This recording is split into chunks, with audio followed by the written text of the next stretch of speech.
राजा परीक्षित जंगल में चले गए, रास्ता भटक गए, प्यास लगी। समी के आश्रम पर जल मांगा, ऋषि समाधि में थे। परीक्षित जी को लगा बाबा ढोंगी है,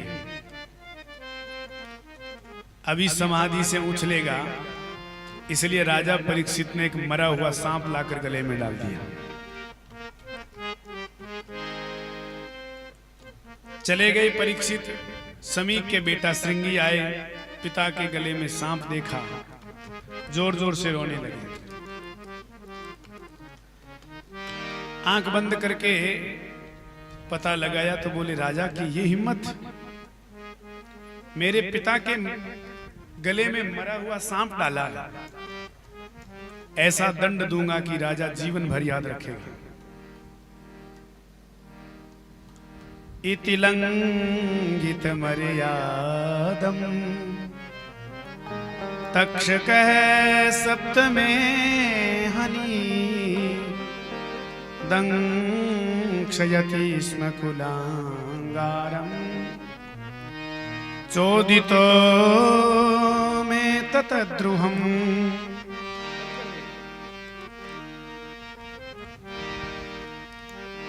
इति लंघित मर्यादम तक्षकः सप्तमे हनि।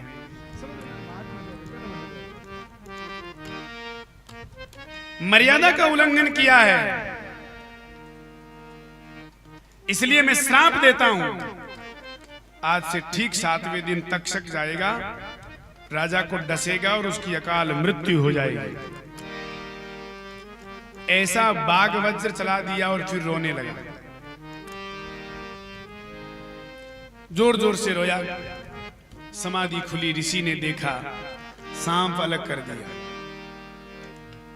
पिताजी, मैंने ऐसा दंड दिया है कि वो राजा 7वें दिन मृत्यु को प्राप्त हो जाएगा। और ये मेरे नादान पुत्र, ये तुमने क्या किया? जरा सी बात पर और ऐसा श्राप? नहीं, राजा तो भगवान का स्वरूप होता है, और तुमने ऐसा श्राप दे दिया। अपने गौरमुख नाम के शिष्य को बुला करके भेजा, बोले जाकर राजा परीक्षित से कह दो,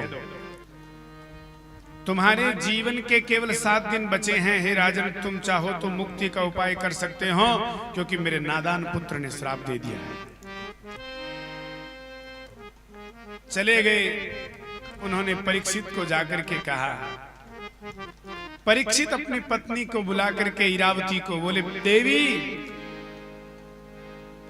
दुनिया का सबसे बड़ा आश्चर्य सुनाऊं?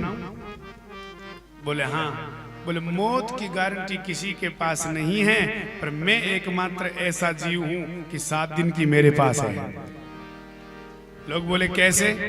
परीक्षित बोले, जब 7 दिन का श्राप लगा है तो पहले तो मरना ही नहीं है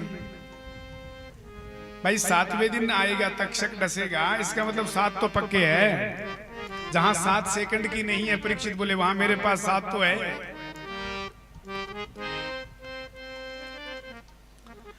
लेकिन मैं ये गवाऊंगा नहीं 7 दिन। जन्मे जय को गद्दी सौंपती हूं। और परीक्षित सीधे जाकर गंगा तट पर बैठ गए। बड़े बड़े महात्मा दौड़कर आ गए।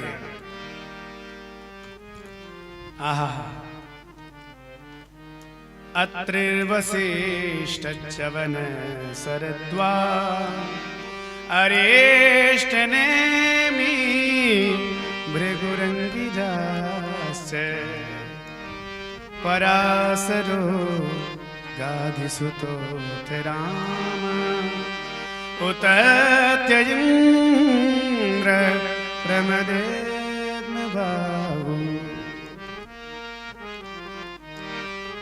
अत्रिर्वसिष्ठ च्यवन शरद्वान् अरिष्ट नेमि भृगुरंगिराश्च। ये महात्मा आ गए। भृगु, वशिष्ठ, च्यवन, पराशर, विश्वामित्र, अत्रि। परीक्षित बोले कि आप, अरे महाराज, आपको श्राप लगा तो हमारा मन नहीं लगा भजन में, हम आ गए। परीक्षित बोले, कौन कहता है श्राप लगा है? क्या आज तक किसी श्राप का परिणाम ये होता है कि महात्मा दर्शन देने आ जाए? इतने सारे महात्मा हमको दर्शन देने के लिए आए हैं, इसका मतलब ये श्राप नहीं, बहुत बड़ा वरदान मिला है।